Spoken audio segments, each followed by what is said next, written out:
Welcome to another video. Today's video, I'm going to be showing you how to do an oil change on a Ford Maverick. Stay tuned.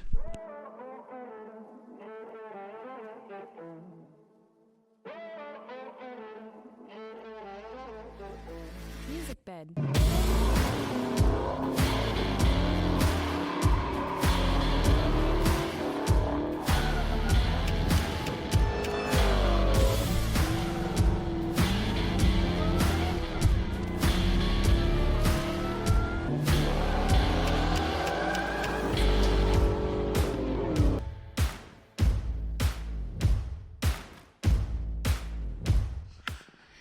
To start out, you can check your owner's manual for specifications, but for the 2.0 engine, which is what this one that I'm working on has, it's recommended to use the Motorcraft 5W30 synthetic blend oil.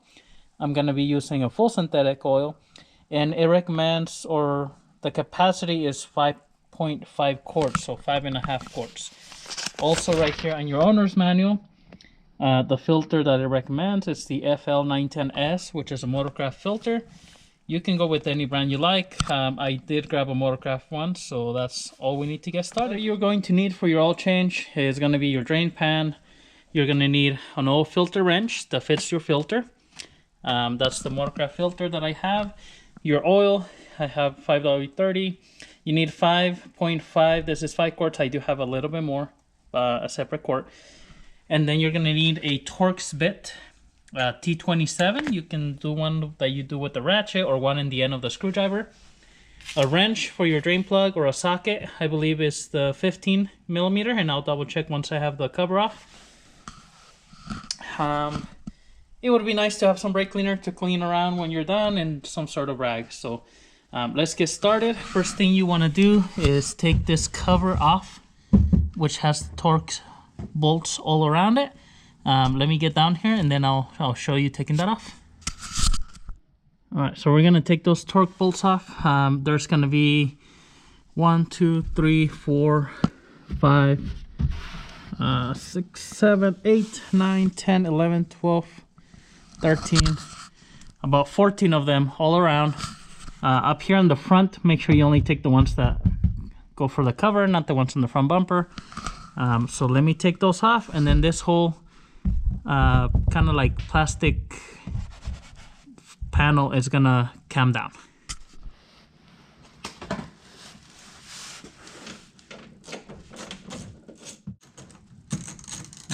Probably also protects the parts underneath the vehicle from flying objects. Once you take all of the bolts off, you're just gonna slide it backwards a little bit.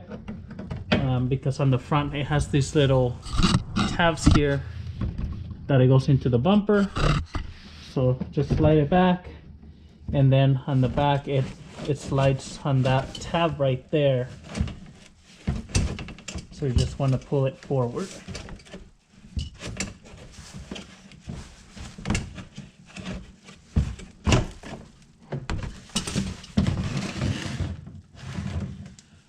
So we're just gonna put that back there.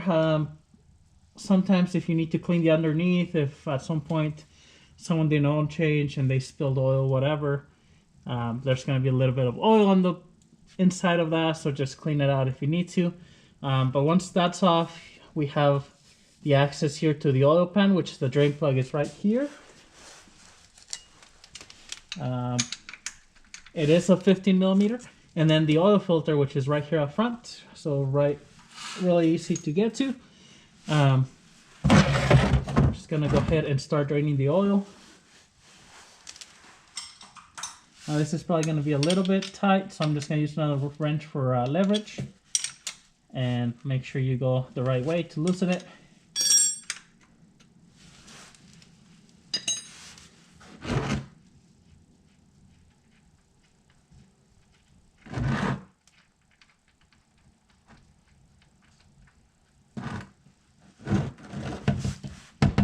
There we are.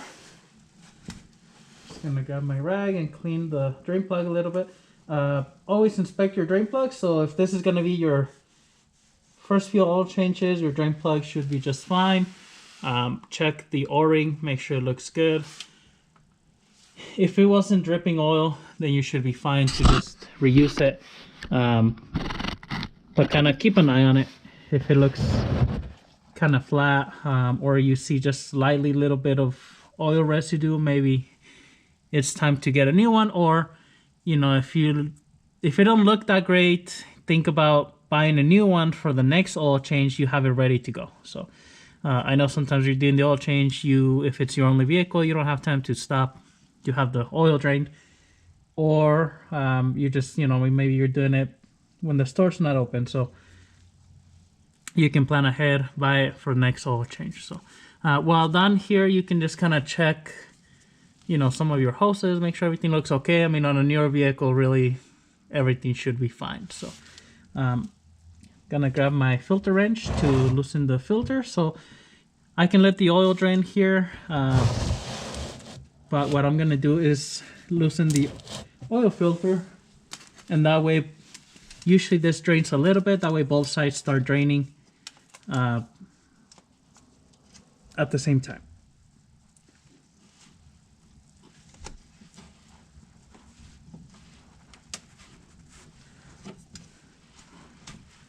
This filter's a little bit tight, so definitely you would need a wrench to get it loose.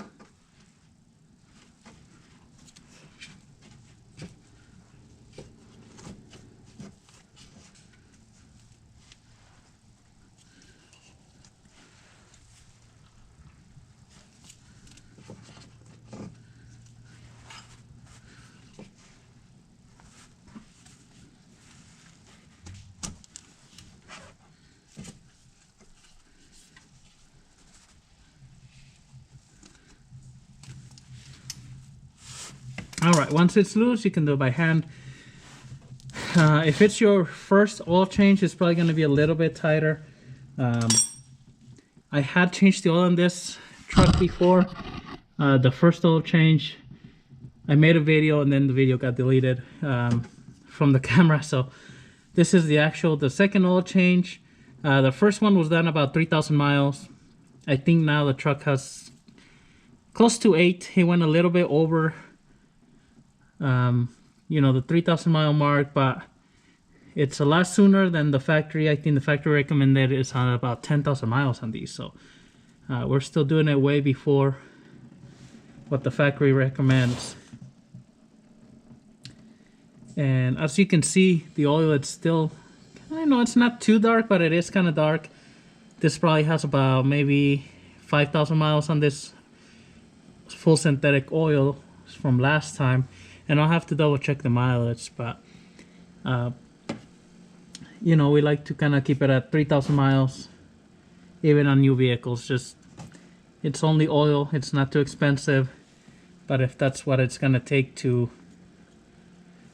make the engine hopefully last longer, then, you know, it's not too bad. Once you take the filter loose all the way, there's going to be a little bit more oil, so just be ready for that. Make sure your drain pan is ready, lined up. You can also get gloves. I had some gloves on earlier, I took them off and then I didn't put them back on, but the rest of the vehicle is really clean, so really just the oil that I got on my hands now. So just but I do like to use gloves when I'm doing oil changes, that way I don't get my hands really dirty. So at this point, I'm just gonna let this drain for a little bit, so until it's just kind of dripping on both sides, and then we'll come back, get the new filter in here, put the drain plug on, we're ready to put the oil on. Okay, so it's pretty much all just drained, just a couple of small drops. Well, I went ahead and got a little bit of oil, put on the O-ring here of the filter. Just makes it, when you tighten it on, go on smoother. Also helps to get a little bit tighter. So on this, I'm just gonna tighten up by hand, since I can get a good grip on this filter. I don't need to use my wrench. This is more than enough force there. If you can't get a good grip, if it's behind hoses, then yes, use your wrench to tighten it up a little bit, not too crazy. So we got the filter in there, and then I'm just gonna get the drain plug in here.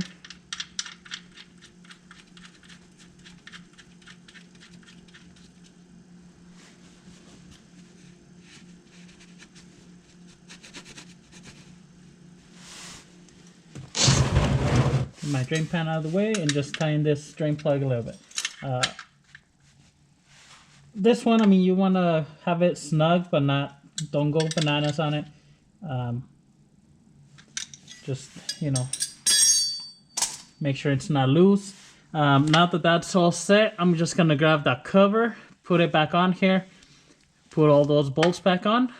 To go back on, it's going to be the same thing, right? We have to put the back on and then pull it forward so it goes behind here. So I'm gonna take my oil pan out of the way, get that in there, and then put all the bolts back on. Okay, so the cover is back on. I got all the bolts tightened up, all of them back in. So we're ready to go on top of the engine and fill it with oil. So up here on top of the engine, you have your oil cap right up here, which is nice that it's right on top.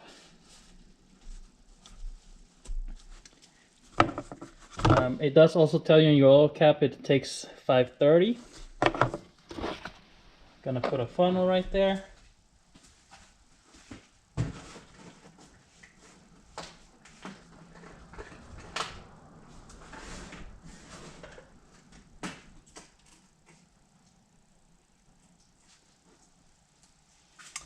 And then we're gonna fill it with the oil.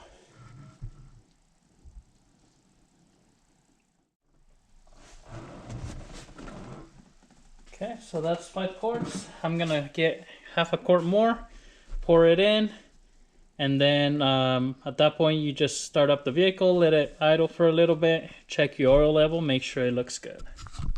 So once I put the half quart of oil, I started it up, checked the oil level, so it's good. It's right between, you know, the fill marks. While you're down here, just kind of check everything, your coolant level. You can fill your washer fluid. You know, make sure everything else looks good. You can check your oil, air filter. So next thing you do is reset your oil change light. So I'm gonna jump inside to just show you how to do that, and pretty much you're all set. So once you change your oil, last thing is to reset your oil change light. I did put a decal because I'm gonna, you know, every 3,000 miles. The truck has 7,500, so it's only been 4,500 since last oil change. Not too bad. But what you're gonna do here is click menu on the steering wheel, and then you're gonna use this little thing to push down to go down to settings, and then I believe it's gonna be under vehicle.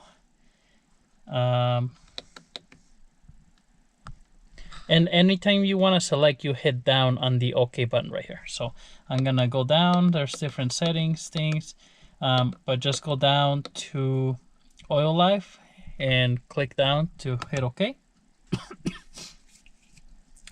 And then we're gonna hit OK to reset. And you're just gonna hold it down until that little thing goes down, and then it goes to 100, and you're all set. So that's gonna reset the oil light on the dash. That way that message doesn't come up. The other thing I do is, and I showed on the other oil change videos, like the one on the Explorer, is how to keep track of your oil changes on your Carfax. So you can download the app, do it online. That way, if anyone ever pulls up the history on your vehicle, it has all your service records that you did yourself. You can do it as a DIY rather than, you know, you don't want to pay someone to do your oil changes. So at least it documents the mileage, the time that you did each oil change. So that might mean something to some people. It helps me keep track as well. And if someone ever looks at the Carfax, I mean, they're going to see that you put the effort to put in all that information in there. Same when you do like a tire rotation, brake service, any of those things. So Thank you for watching the video. If you have any questions, comments, leave them below. Subscribe to the channel. We'll see you next time.